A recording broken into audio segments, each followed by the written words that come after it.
बाबा जी के श्री चरणों में मेरा प्रणाम, श्री माँ के चरणों में मेरा प्रणाम, आप सबको मेरा प्रणाम। जैसे कि हम पिछले वीडियो में बातें कर रहे थे बाबा जी की लीलाओं की, इस एपिसोड में भी बहुत रोचक इंटरेस्टिंग बातें बताऊंगा, बहुत इंटरेस्टिंग बातें बताऊंगा बाबा जी की लीलाओं, जो आपकी शंकाएं दूर करेंगे। और इन लीलाओं में ये भी है कि जो बाबा का आदेश नहीं पालन करता, तो फिर बाबा जी तो आपके भविष्य के बारे में जानते ही हैं, और वो बाबा जी तभी आपको आदेश करते हैं कुछ ये मत करना, और उसके बाद भी जब आप इग्नोर करते हो तो फिर आप वो भुगतते हो। तो ऐसी ही एक लीला है गंगा प्रसाद शास्त्री जी, जो बाबा जी के बहुत भक्त थे। उन्होंने एक दिन बाबा जी से बोला कि बाबा जी, क्या मेरी साधना पूरी हो चुकी है?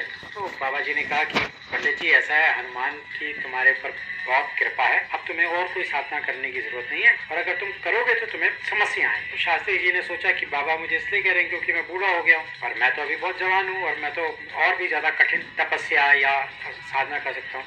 कुछ ही टाइम के बाद उनका एक एक्सीडेंट हुआ और उनका पैर के घुटनों के पीछे फ्रैक्चर आ गया। तो तब उनको ये याद आया कि बाबा जी ने कहा था मुझे कि जो मैंने इग्नोर किया है ना, तो इस करके मेरे साथ ये हुआ, मुझे उनकी बात माननी चाहिए। ऐसे ही एक बड़ी इंटरेस्टिंग ये कथा है, लीला है। एक मुस्लिम कांस्टेबल था, उसका नाम हाजी था।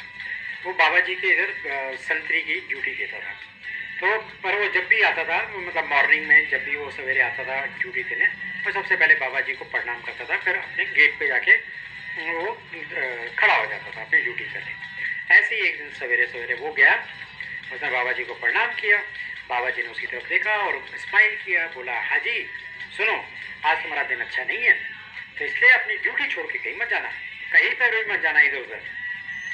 हाजी ने प्रणाम किया, बोला जी बिल्कुल, और आके गेट पे चला गया। कुछ समय बाद तो वो भूल गया और बस स्टैंड की तरफ जाना लग पड़ा। बस स्टैंड की तरफ जाने लगा, तभी उनका जो पैर है वो केले के छिलके के ऊपर आया और वो धड़ाम से गिर पड़े और उनका हाथ टूट गया। उनको हॉस्पिटल भेजना पड़ा। तब उनको याद आया, वो काश मैंने बाबा जी की बात मानी होती। तो हमेशा ना संतों की बात, भगवान जी की बात बाद में ही याद आती है, ओ काश मैंने ये बात मानी होती। इसलिए हमेशा बाबा का आदेश का पालन करो। अच्छा, अब ये जो है, ये है आरसी श्रीवास्तव जी, अयोध्या से। कहते हैं कि मैंने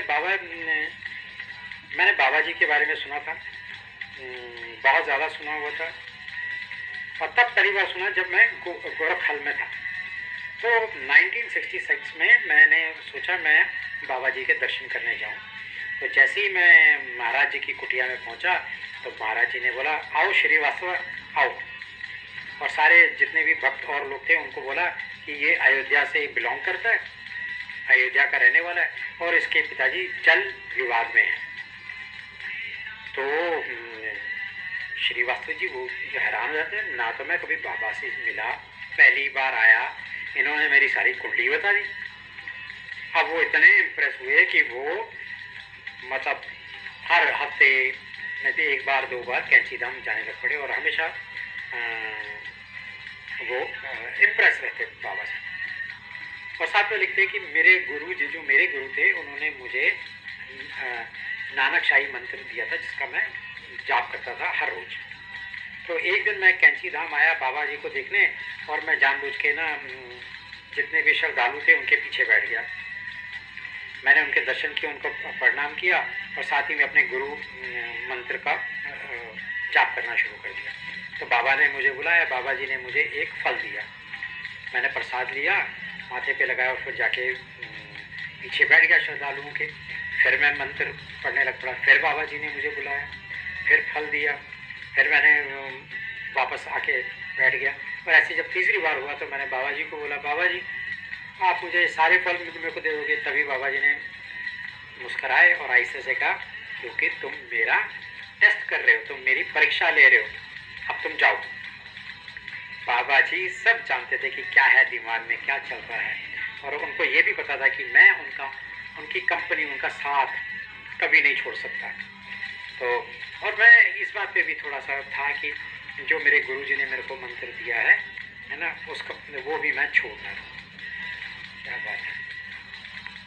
तो ऐसे ही एक लीला में कि हनुमानगढ़ में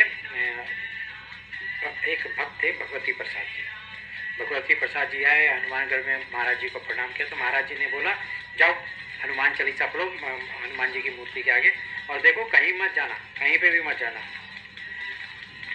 तो बाबा जी उसी समय क्या हुआ कि जो काशीपुर के राजा थे उनकी कार आई और वो बाबा जी उसमें बैठे और चले गए। चलो जैसे ही बाबा जी गए तो जो भक्त थे वो भी आहिस्ता आहिस्ता करके जाने लगे। अब क्योंकि भगवती प्रसाद जी अकेले रहना नहीं चाहते थे हनुमानगढ़ में, तो उन्होंने बाबा जी की बातों को थोड़ा अनसुना किया और निकल पड़े। थोड़ी आगे ही गए थे रोड के, तो तभी पहाड़ से एक पत्थर आया और वो भगवती प्रसाद जी को लगा और बाकियों को नहीं लगा, बाकी सारे बच गए। तो भगवती प्रसाद जी को रैमसे हॉस्पिटल नैनीताल में भर्ती करना पड़ा। इसीलिए दोबारा शुरू करने से पहले मैं बाबा जी का जो आदेश है उसको तो आपको पूरा करना ही है, क्योंकि वो आपके हित में है, वो आपके वेलबींग में है। सरदार रंजीत सिंह जी जो कि बाद में बाबा जी के बहुत भक्त हो गए, कहते हैं कि कैंची धाम मेरे रूट में था, मेरे बस के रूट में था, और मैंने वहाँ पे देखा था कि आश्रम की और मंदिर की कंस्ट्रक्शन चल रही है, उनको बनाया जा रहा है, और हमेशा वहाँ पे भक्तों का जमावड़ा रहता था। और मैं हमेशा सोचता था कि मेरे को ना बाबा जी के दर्शन करने हैं, पर बस ना छूट जाए, बस से नीचे ना उतरना पड़े, इसलिए मैं कैंची धाम के बगल से निकल जाता था। और मैंने कभी बाबा जी के दर्शन किए ही नहीं, क्योंकि इसी के कारण। और भूमिदार टेम्पल भी मेरे ही रूट में था। तो एक दिन मैं गनी से भूमिदार जा रहा था, तो मैंने देखा बहुत भीड़ है, और देखा और सुना कि वहाँ पे नीम करोली बाबा जी हैं। तो मेरे को मैं दर्शन करना चाहता था, पर मैं रुका ही, क्योंकि मैं उतरना नहीं चाहता था बस से। पर मेरे मन में अचानक ही पता नहीं क्या है, मैंने कहा बाबा जी देखो आप तो सारा कुछ जानते हो, आप तो ज्ञानी हो, ऐसा कुछ हो जाए कि आप मेरे को आप अपने दर्शन खुद ही दे दो। कहते तो नेक्स्ट अगली सुबह को मैं जब आश्रम के पास से दोबारा ट्रैवल कर रहा था, जा रहा था वापस बरेली की ओर, तो बाबा जी मोड़ पे अकेले खड़े थे। ऐसा लग रहा था जैसे वो मेरा ही इंतज़ार कर रहे थे। मैंने तुरंत बस को रुकवाया और बस से नीचे उतरा, बाबा जी को प्रणाम किया। बाबा जी ने बोला तुम कहाँ जा रहे हो?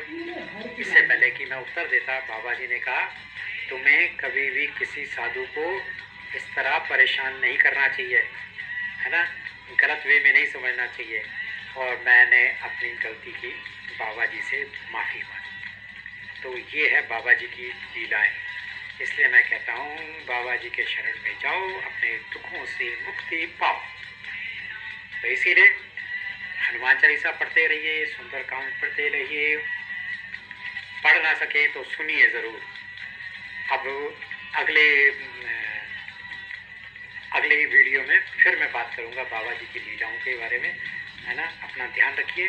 आप सबको प्रणाम। श्री माँ के चरणों में प्रणाम। श्री नीम करोली बाबा के श्री चरणों में मेरा प्रणाम।